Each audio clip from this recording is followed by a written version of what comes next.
Hello, welcome. We're going to give everybody a couple or a minute or so to kind of hop in and get comfortable before we get started.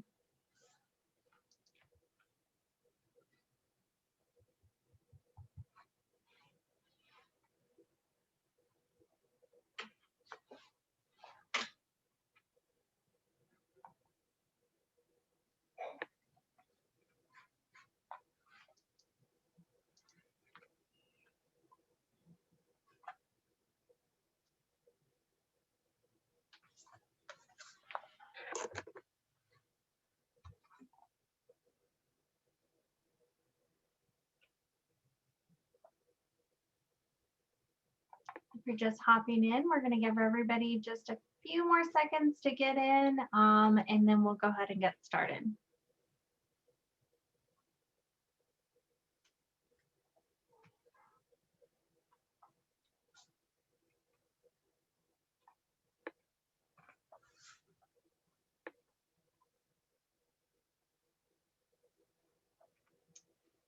All right, we're going to go ahead and get started. My name is Libby Garrett. I am the Resource Program Specialist for CITE, California IT and Education. My job here is student privacy, along with a few other resource programs. And we also have Gretchen Shipley.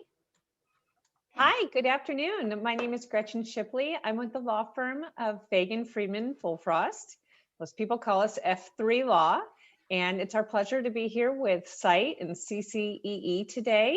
We serve as general counsel to CITE, and so we're really invested in helping develop and deliver data privacy resources and materials for all of CITE and CCEE's members. So thank you for having me today.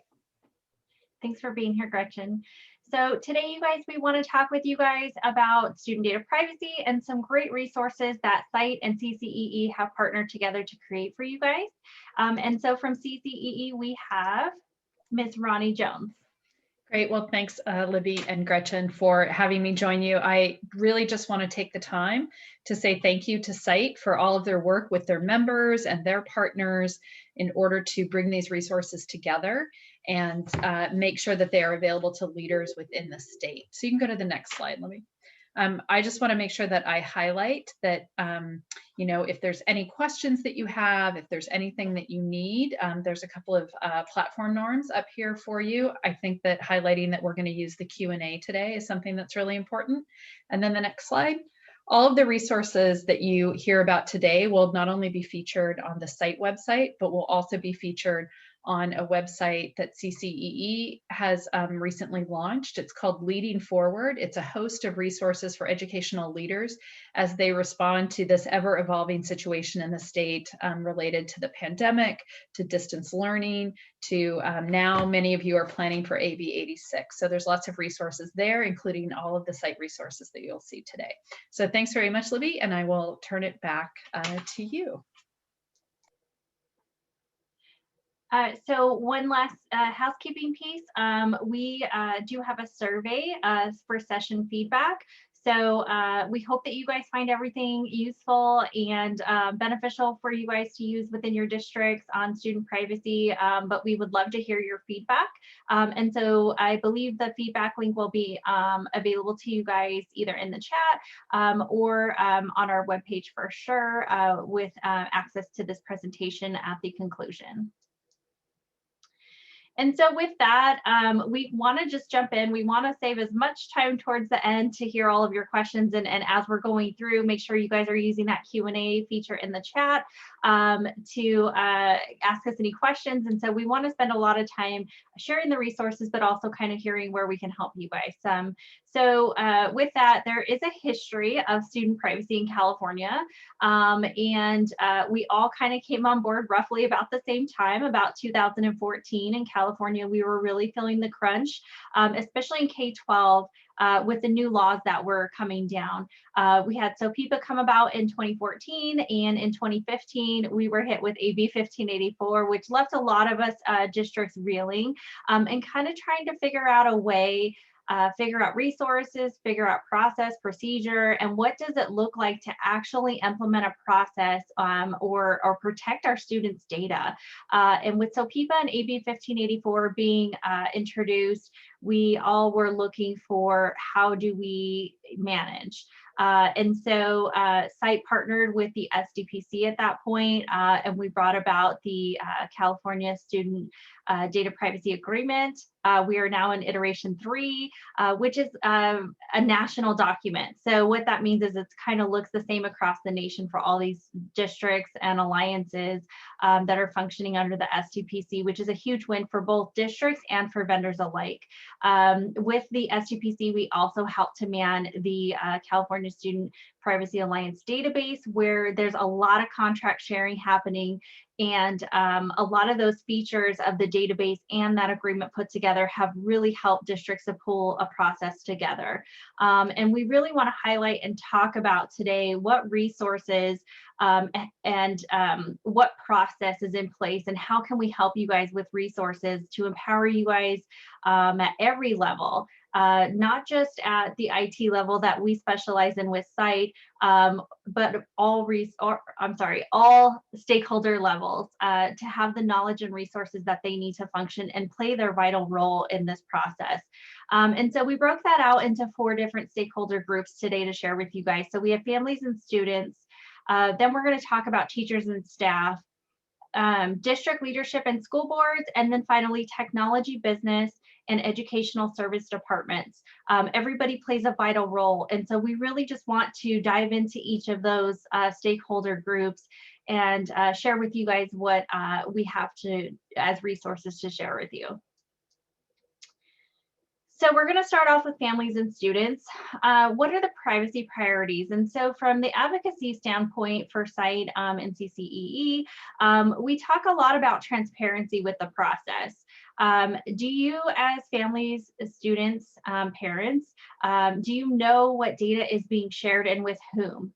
And so we talk a lot about you know, parents are really shocked a lot of times when we have something in a contract that talks about data elements. And when we talk with parents in our communities as districts and host these, whether it's a webinar or any type of training, we always get the same feedback from parents that they're always so shocked to learn that the applications that their students are using, not only in schools, but even at home, are collecting data. And when they sign on to download that application, that they've given permission for that application in most cases to collect certain types of data. And follow-up question, do they know what that application or resource is doing with that data? So it's really important for our families and students to really understand and know when you're using an application, whether it's web-based or you're downloading an application, most times you've already okayed that they can pull data. Do you know what data you okayed? And do you know what their terms of service? Do you know what they're going to do with that data beyond just provide the service that you've allowed them to use that data for? And so the second piece of this would be understanding the legal implications and the legal analysis. And for that, I will turn it over to Ms. Gretchen Shipley with F3. Gretchen, you're muted. Thank you, Libby. I clicked it, it just didn't work. That ties in really well to all the legal issues I was going to go over. And I know we're just trying to briefly hit on all the highlights in each of these areas. So if you guys have more specific questions in the chat, please feel free to jump in. But starting with families and students, to piggyback on what Libby was talking about, is it's true. So think about, you all know, if you search something on Google, suddenly it's in your Instagram ads or your social media. The amount of data mining that technology is capable of is unbelievable, mind-boggling often. So to think that that capability is there for students when they are just, you know, they shouldn't have to be subjected to that just to get an education, just to use educational software and educational apps, that they would be giving away their privacy essentially. And so there are laws that have been put in place to protect students so that they're not really as easily data mined, and that they aren't giving away all of their information. You know, another thing that it's really hard to believe is thinking about a school district network and just how much student data a district holds on to. districts have often, they might have student social security numbers, they may have parents' credit card numbers, certainly all their educational records. And so the laws that Libby mentioned, I want to mention in a little bit more detail, are put in place to protect the students from being data mined, are meant to protect the districts from giving away too much student data. These are really here to empower families and students to feel more protected in an educational environment.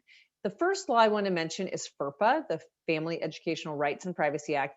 That's from the 1960s, long before we had education technology. But the general rule there, the baseline that we always go back to is, before a school district can give away a student's educational record, there must be parental consent, unless you fall into one of a few exceptions. And I might actually hit on those exceptions on our next slide, but I just want to, that's the baseline rule. Before you can give away an educational record, you should have parental consent unless you qualify for an exception. The other law that Libby mentioned, AB 1584, that's up on your screen, is actually codified in the Education Code 49073.1. Oh, I see they put it in the chat. And basically that was a law from 2015 that said, if school districts are going to purchase or utilize educational software, there has to be safeguards in there. And there's about 10 different requirements that an educational software provider must meet to ensure that they are not violating a student's data privacy rights. So as part of the school community, and again, we'll talk about this later with our other stakeholder groups, it's really important that your school district is mindful of what apps teachers are downloading and what software programs are being run, because in the state of California, they have to meet the requirements that are outlined in AB 1584 or now the Educational Code. So, every district should have some form of vetting in place, because you don't want to be the teacher or the staff member who used an educational app or an educational software program that had risks built into it. And I want to mention one last thing before we move on to the next stakeholder group. Libby mentioned transparency. So I'm a parent of 3 students, and I could see where parents might want to know what information the district is collecting or giving away to third-party providers.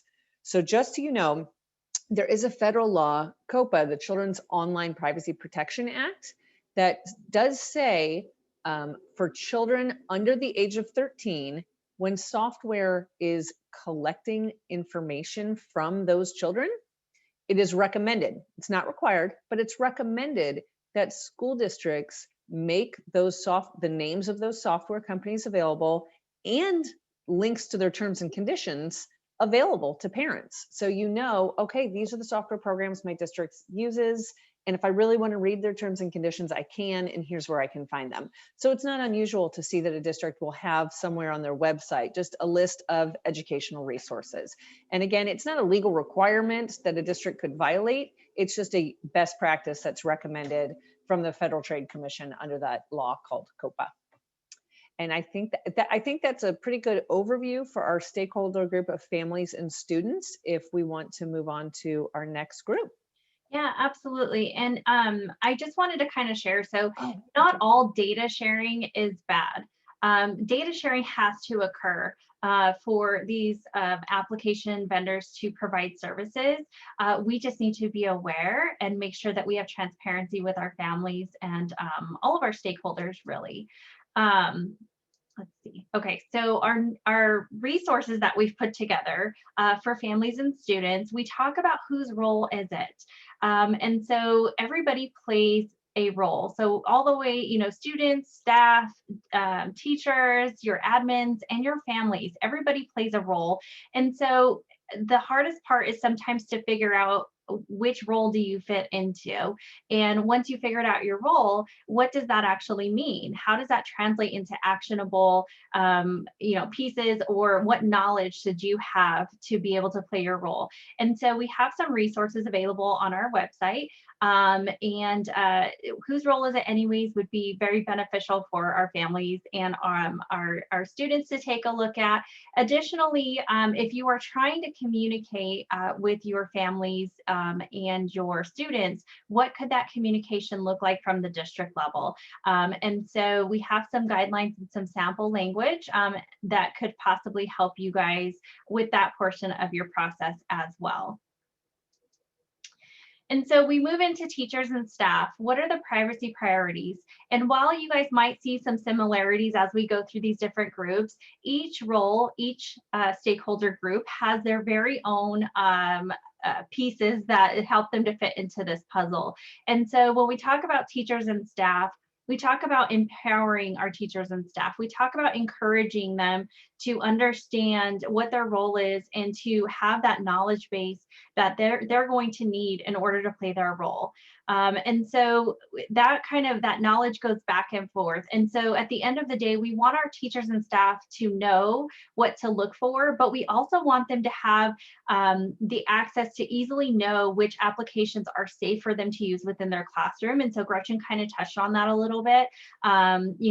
Whichever method you guys are using to share, what is your list of approved inventory? Maybe you're sharing which applications are not approved in your district and for what reason. That's all information that's pertinent to your teachers and staff in order for them to do their job well. Not only do we need to teach them and share with them how it is best and what to look for when you're determining whether an application is safe or not, but at the district level, there's in most cases a list of already approved apps, and we need to make that easily accessible to our teachers and our staff in order for a process to work fluidly. Go ahead, Gretchen. Yes, and thank you, Libby, for the reminder that all data collection is not a bad thing. You're right, it's absolutely how they level educational deliverables for students. And so as a lawyer, I often operate in looking at worst case scenarios and how we can either prevent or respond to those. So forgive me if I give the scared straight version of events here. So talking about our stakeholder groups of teachers and staff, there's like 4 different areas of the law that I kind of wanted to touch on for them. And the first is, we were talking about, I'm going to switch my order here a little bit. I mentioned FERPA and the requirement that you cannot disclose student information unless students fall within an exception. And one of those exceptions is directory information, which is like a student's photograph, their name. Normally that can be disclosed. You don't need parental consent each time. School districts can go ahead and share that information freely unless a parent has opted their child out. You can opt your child out of their directory information. So every district sends an annual notice of home saying, here is what we consider to be directory information: students' names, students' football team, it'll put their weight on there, what they look like, their photo, their image, and say that you can both, we are going to be sharing this information about your students. And if you want to opt out, here's how you can do it. What is challenging for teachers and staff is that if in fact a student or parent has opted out of having their information shared, it's very important from a safety standpoint that teachers and staff respect those opt-outs and don't accidentally or inadvertently share that student's information, especially on the internet, such as their image. So you can see a teacher might very innocently post a photo of their Zoom class, let's say, and it has all the kids' names and their photos. Well, sadly, many children in this world live in homes that might have, domestic violence, or there's child custody issues where there's a non-custodial parent who's not supposed to know what school that kid goes to or where they're located. And we've definitely seen instances where, the non-custodial parent found out where their kid goes to school now and showed up to pick them up from school, and they drove them to Mexico until they were recovered 3 years later. So nobody wants to be the teacher or staff member who didn't realize that their student had opted out of having their image shared, and they were the person who accidentally shared that information. So the takeaway from that is school districts and school sites should have a system in place where they notify staff who has opted out. It's usually in the student information system. And as a staff member, you just want to make sure you double check that before you ever post your kid's image on the internet. So that's just sort of point 1. Point 2 is something we touched on pretty much already, which is As a staff member, it's risky to go ahead and use any educational software or apps that have not been already vetted by the district. Your district may have a vetting system. It may be that you need to check with someone in IT or curriculum, but know what that process is and just be mindful before you download those apps, because if they don't have the safety protocols in place already, that could be very risky as far as those apps might be able to collect information about your students. And what's tricky here is, if you're coming from the teacher perspective, other states don't have as stringent laws as California. So something that is used out of state very widely may not be as permissible here in California. So people shouldn't be fooled just because this is really popular in New York. I can't wait to try it in California. Well, you might not be able to. So again, always check with someone before just using apps or software for your students. The third point, this one's pretty minor. It says it in all the responsible use policies, is don't to be mindful of copyright laws. And that is a very high level legal concept, but the takeaway there for teachers and staff is, do not post on the internet anything that you don't have permission to through your textbook providers. If you go find things on the internet, poems that you want to share, or pieces of literature, just be really mindful that those may be copyright protected. And yeah, I see it all the time, that those people who hold those copyrights they scour the internet looking to see if anybody's using the material without paying them a license fee. And then they come and shake you down for some money. It happens. So just make sure you have permission before posting anything. And lastly, it's this little quote up here that says, "Help me, help you." School districts can't prohibit staff from being on social media with students, but there is a body of case law that teachers who are communicating with students through social media, or teachers who weren't even communicating with them, they were just posting their own images online,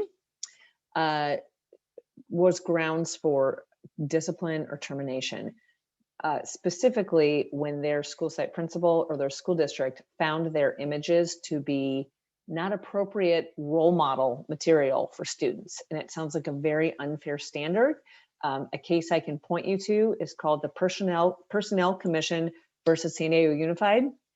A teacher posted pretty inappropriate content up on their online. I think they were in the Craigslist ads, and someone saw it and reported it. And the teacher, the school site principal, said he did not think they were fit to be a good role model anymore, and they disciplined the teacher. And it went up several rounds of appeal, but ultimately that was the standard that was established. If the district didn't think they were a good role model online for kids, it was grounds for discipline in that case. So that's why I say, help me, help you. I always just want to make sure that teachers understand that as public employees, the way they hold themselves out in public, if it can be tied back to your school, can impact your school district's ability to think you're a good role model and whether you're fit to be a teacher to children. Now, that case had very egregious, highly inappropriate facts that I won't share here. So it's an extreme example and really a sad result, because I don't think the teacher intended it, but it's just a good warning sign for teachers and staff. And are there resources that you wanted to share on this one as well, Libby? Yeah, absolutely. And before we kind of jump onto the resource, I just wanted to kind of share a couple things that it kind of stemmed in my brain while you're talking. We have approvals at district level in most cases for reasons that the vendors, for instance, may not be aware of. So you talked about the opt-out of the pictures and things like that. And some discussions we've had with vendors over the years have, so people was put in place so there's no targeted advertising, right? But inadvertently what that also did was it causes the vendors to have to go through a proper protocol. They just can't reach out to parents directly. They can't reach out to teachers directly. And that is in place to protect our students as well. As Gretchen mentioned, if you have a parent who maybe their legal or biological parent, but maybe they don't have parental rights at the district because of a court order or something like that. And if we don't follow protocol, that vendor could potentially reach out directly to a non-custodial parent to get information or to share information, and they may not be aware at that high district level that that is just not acceptable. It's not okay for whatever reason. And so we have these proper protocols in place, not just to protect our students, but our staff, our teachers, our vendors, everybody involved. And that's the main reason why we have to have a proper protocol and procedure in place. And so to kind of help with that, we do have some resources. Again, so for teachers and staff, what role do you play? What does that look like? And at the end of the day too, if you have a proper process in place, teachers and staff know exactly where to go to see what is available, and to give them that knowledge and that power, which is our end goal here for teachers and staff. Make sure that they're aware, but then give them the power to then make their own decisions as far as what applications on the safe list, et cetera, that they would like to use. And then if you are at the district level wanting to communicate with your educators about the process and about where they can go to find all of these resources that have already been vetted and approved for their use in classroom, we also have some sample language in the resources as well to share with teachers and staff. So then we move into district leadership and school boards. So their privacy priorities obviously shift a little bit. They're a little bit higher level. And so creating a process and procedure, how do you begin that process? It's such a huge undertaking, especially if you're in a district where, as a lot of them are in California, that don't have any process, they don't have any procedure, they don't have any protocol to share with staff or parents about what the procedure could look like to make sure that we're upholding the student data privacy laws and making sure that our students are safe. And so that opens them up for all kinds of vulnerability and risk that Gretchen is now going to kind of talk to you guys from the legal perspective about. Sure. I just mentioned having an opt-out protocol, and that is really something that does happen at the district leadership level to make sure across the district, like I said, either in your student information system or elsewhere, we know which students have opted out of having their identification information shared. So there's that, an opt-out protocol. But a second component is, what sort of safety net, cybersecurity safety net does a district have in place, and what should they be evaluating? So some districts do proactively a cybersecurity audit. They'll do what's called penetration testing. They'll try to hack into their own system and see how easy it is or is not. But cybersecurity breaches are a real thing. As you can see up on the slide, the FBI has now twice in recent months come out with bulletins for school districts saying your systems are incredibly vulnerable. And as I mentioned at the beginning, the amount of data that you are holding on to as a school district about students is immense. And what happens with students, sadly, is if someone is able to breach a district system and collect information about a student, let's say their social security number, and take on their identity theft, that student may never know until they are an adult and they try to establish their own credit or go out on their own in life and find out that someone has been using their identity for years and years and years. I have worked with districts that had found out they had a whole ghost network set up, so that actually gaming sites from 3 different countries in Asia were all using the district's bandwidth for gaming purposes, and the district had no idea. There has been, it's amazing what, if someone can penetrate your system, the amount of data. Many school districts serve tens and tens and tens of thousands of students and staff, and you want to make sure you have a safe network. And that is where the district leadership and the district school board really need to be aware of the importance of investing in those resources. And I know CITE is really great about sharing cybersecurity resources, but another kind of related issue is something called ransomware, where it's not that they're just doing a data breach, they can now lock you out of your whole system and demand payment. And that is another separate issue that you may work with law enforcement, you may be working with the FBI. on, do you pay it? How do you get out of ransomware? Yeah, you know, it's a really tricky issue, and how do you do that investigation? So the idea here is what I'm trying to say at the district leadership and school board level is awareness that these things can happen, and invest in preventative measures up front. The other thing I want to mention really quick, besides for opt-out, aside from cybersecurity, is many school districts are now putting in place monitoring of self-harm or cyber threats. So, you know, school districts under the Children's Internet Protection Act, you have a duty to monitor and filter your network. So in conjunction with that, some of your software programs are offering to monitor district use of the student district network and or your devices 24/7 if you want them to, student self-harm. And so if a student's going to hurt themselves, there's a program where it will send alerts. And what I say from a legal standpoint, I know there's lots of practical considerations that Libby and I have talked about, but from a legal standpoint, this should be a decision at the district leadership level, not just maybe an IT person who thinks it sounds like a cool program, let's turn it on, or your vendor tells you to turn it on, because monitoring a student 24/7 is an increased duty of care.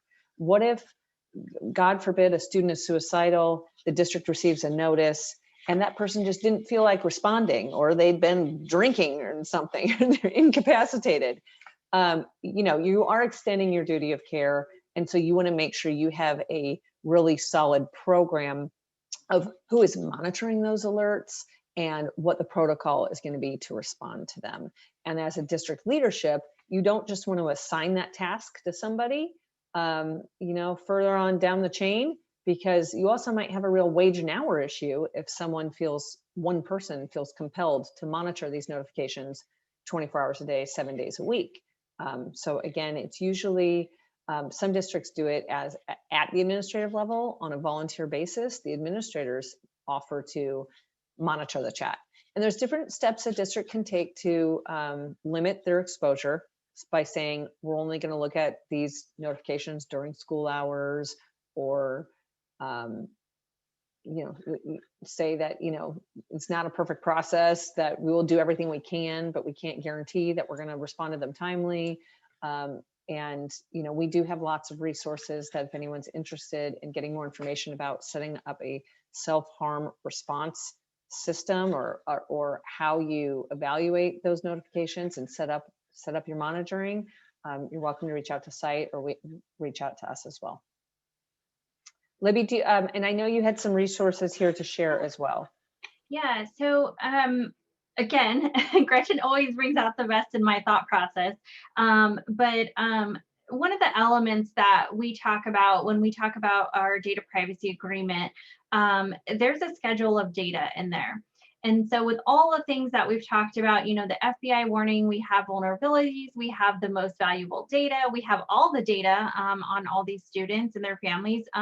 But the DPAs allow for school districts to review the data elements that are being shared with each of the vendors that they're procuring. And it is not only their option, but also their obligation to make sure that we're not sharing too much data.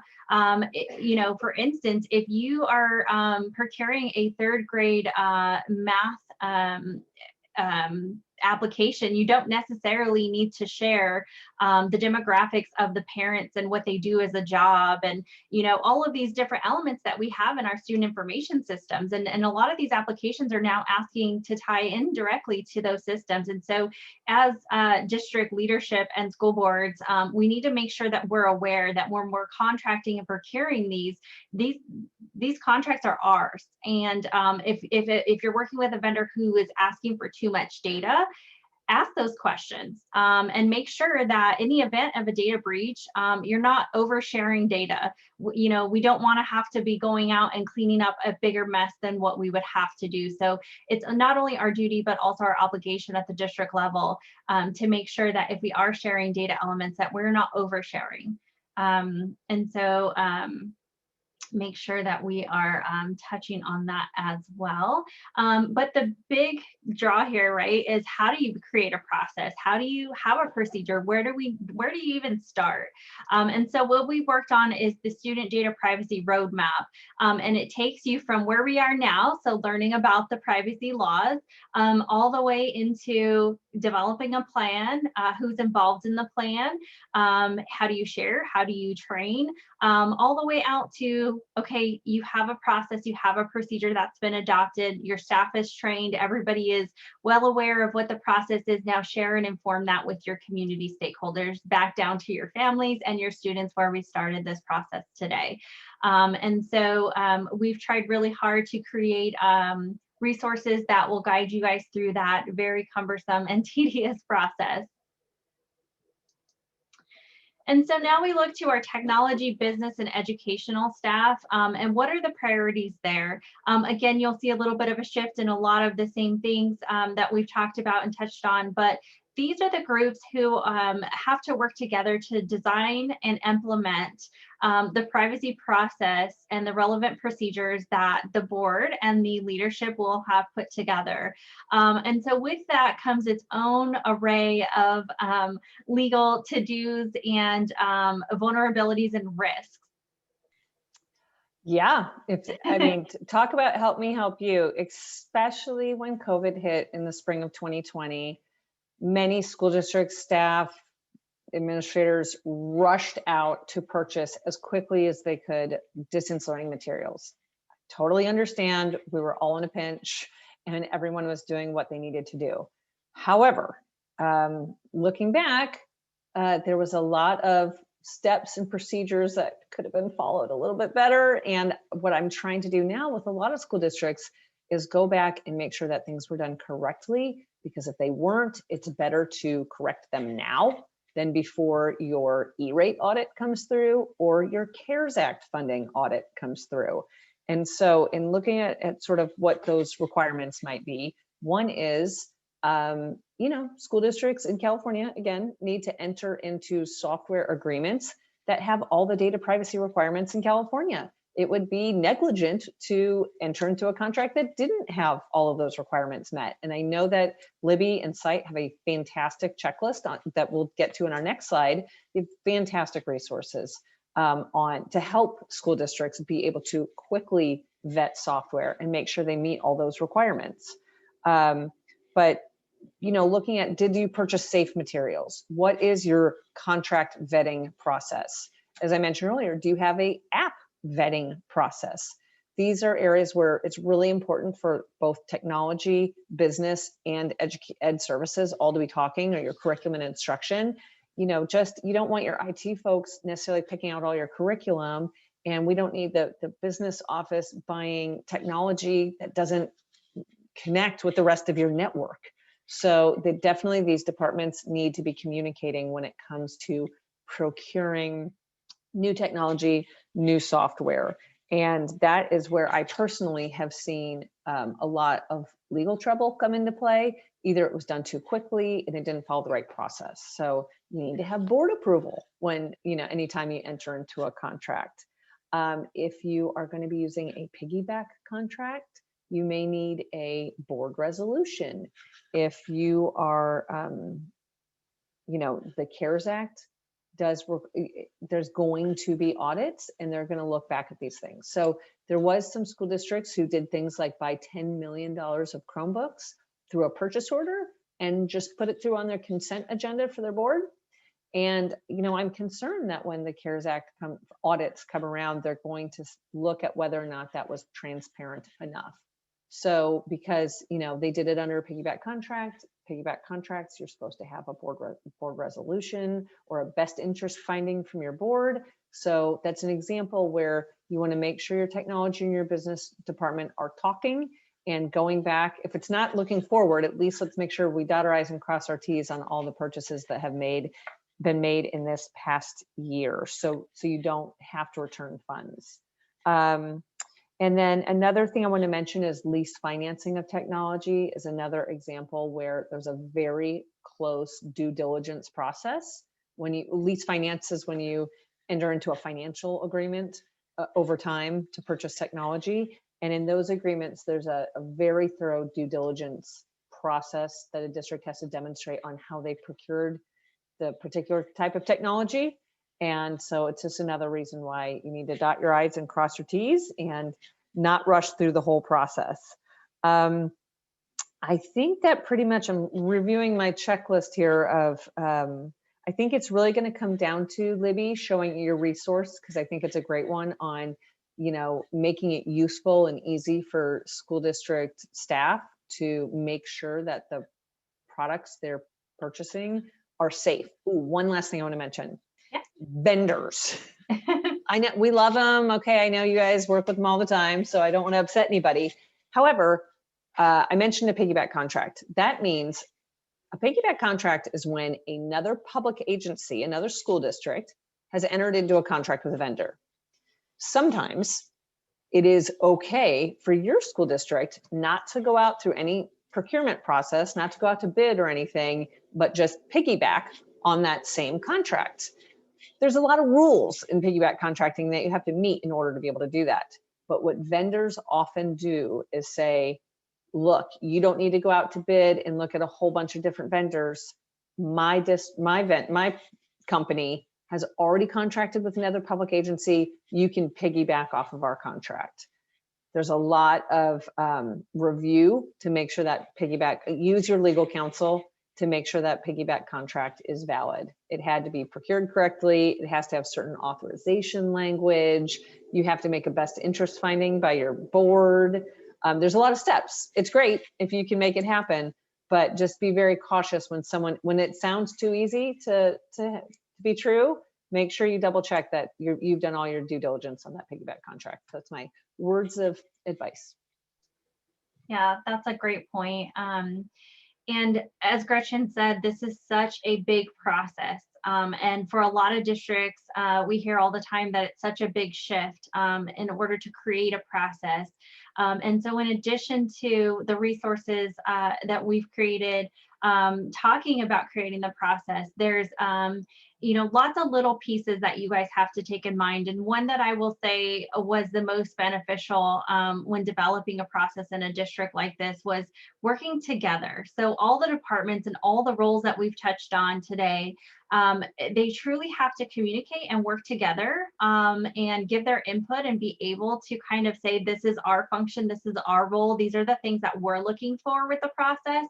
And when all of those pieces come together, if we can truly work together as a team, all those departments and including your teachers.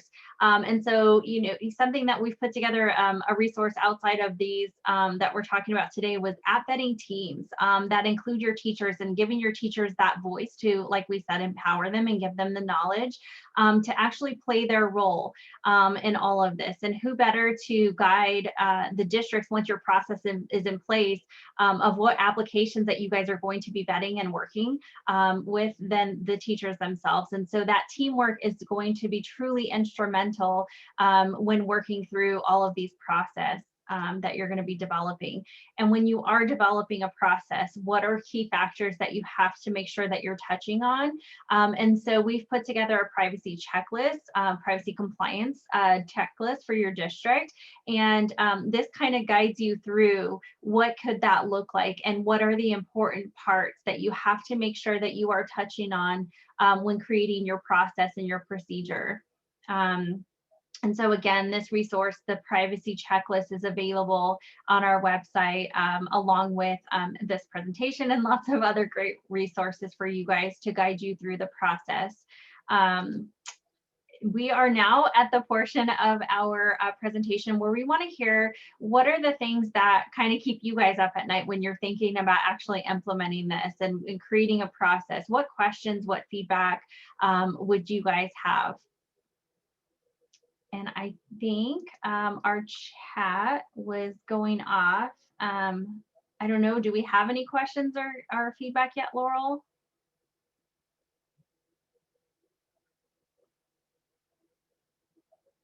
Oh. I'm not sure if Laurel's audio is working. We were having some issues earlier. The only questions that we have are about, you know, sharing the slides and things like that. And we will definitely be sharing the slides with everyone. So other than that, it looks like you guys did such a good job. We're good to go. Well, now is the time. So I always talk to districts, and one of their big pieces too is having that legal advice that they can depend on. And we have Miss Gretchen Shipley here from F3, who always has great advice on privacy for our districts. And like she talked about cybersecurity and all of that. I'm gonna leave it for just one more second. I know we always have a shy group in case we have any questions or concerns, but we want to make sure that you guys have access to the website where all of the resources that we shared today, including the presentation, will be for you guys. And so it's just cite.org/CCEE student data privacy. And you guys will be able to give your feedback on the session and follow up if you have any other questions or concerns that maybe pop up, or maybe you'd like to ask in private. But we hope that these resources are beneficial to get you guys up and going and to developing your process or procedure. And if your district does not have one currently, or if you're not aware of it, I would definitely take the opportunity to work with your district, ask those questions, and get familiar with what your process is, or how you guys would go about developing one to make sure that your students are safe. Everybody is empowered with that knowledge of what it is that each role does, and what everybody needs to know. Hey, Libby. Yes. The question, do you want to give out the email, privacy services email? I think you did, but maybe reiterate. They had a question about what if they had questions about the DPA document itself? Yeah, absolutely. So let's see. So we have privacy services at CITE.org that you guys could ask us any of those questions.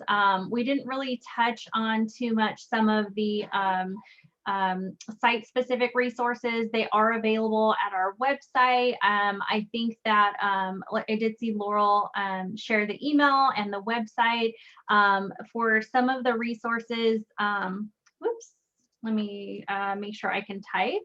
But studentdataprivacy.net will take you directly to the website where you can find the DPA.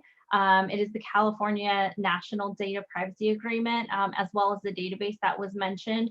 All of the laws that we touched on today, so FERPA, COPA, so PIPA, AB 1584, those are all encompassed in one DPA for ease of use for not only districts, like I said, but also the vendors that we're procuring with. It simplifies the process for both sides.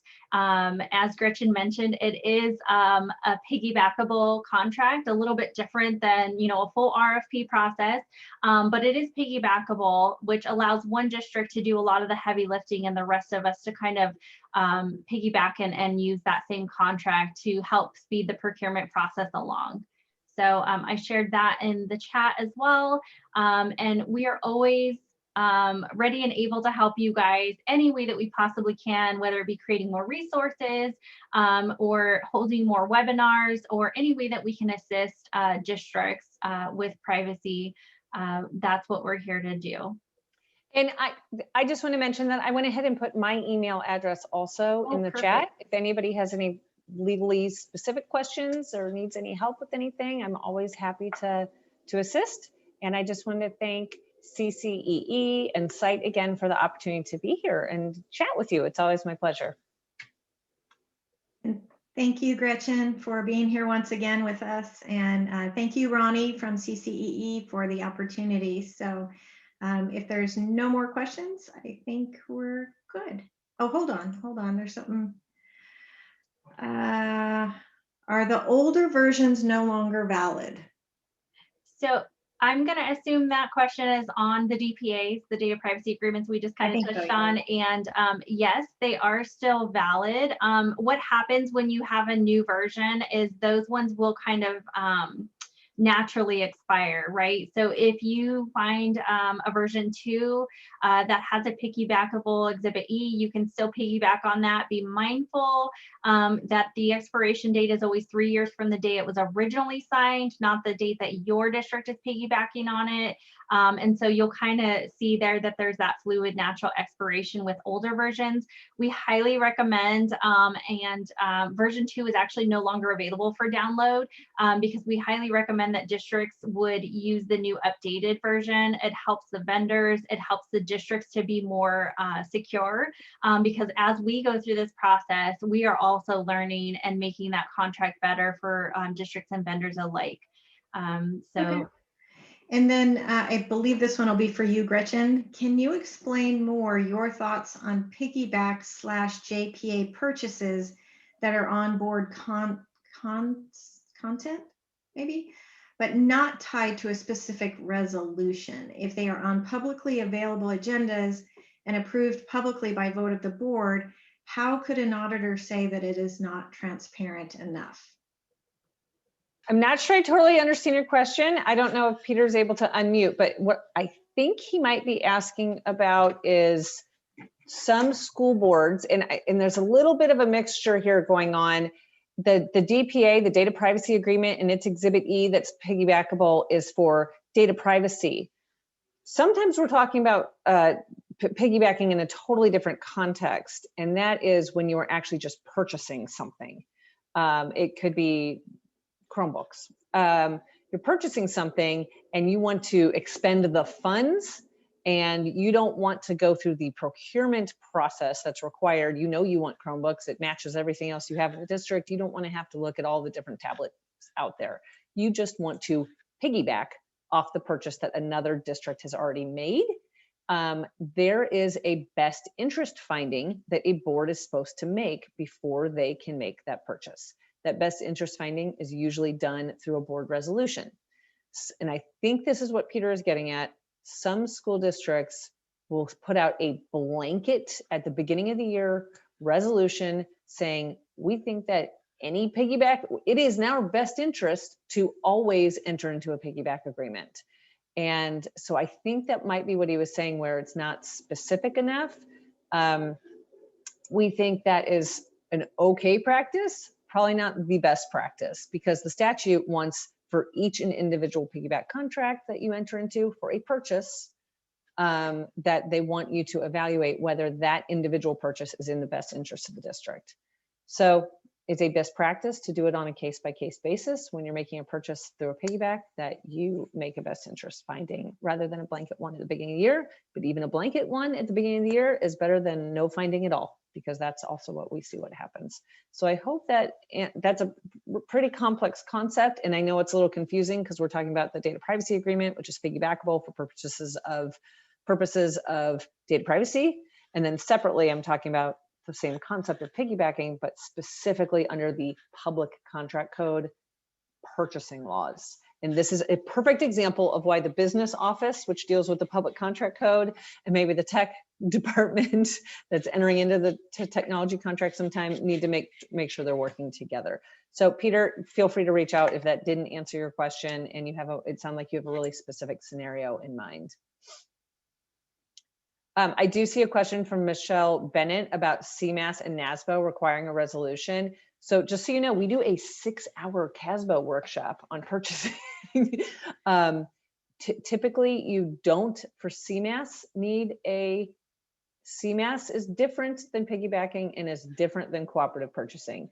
CMAS is specifically authorized purchasing through the state of California. It is statutorily authorized, and therefore you do not need a separate finding a resolution, but with NASPO, you might.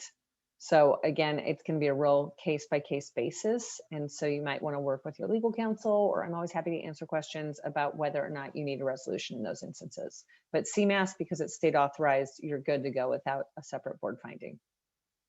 I hope that that was purchasing in 5 minutes, purchasing 101. Good job. Okay, anything else from anyone? I don't know if you're also, there's a Q&A tab that also has questions in it aside from the chat. So I'm going to read the question, but I think it's for Libby to answer. We've seen a lot of tutoring being purchased in our district. Do we hold them to the same standard? Would we need a DPA? Or I don't know if that's questions for me or for Libby, but Libby, do you have any opinions on tutoring? I do. So we've worked with a couple of the popular tutoring companies to get DPAs in place.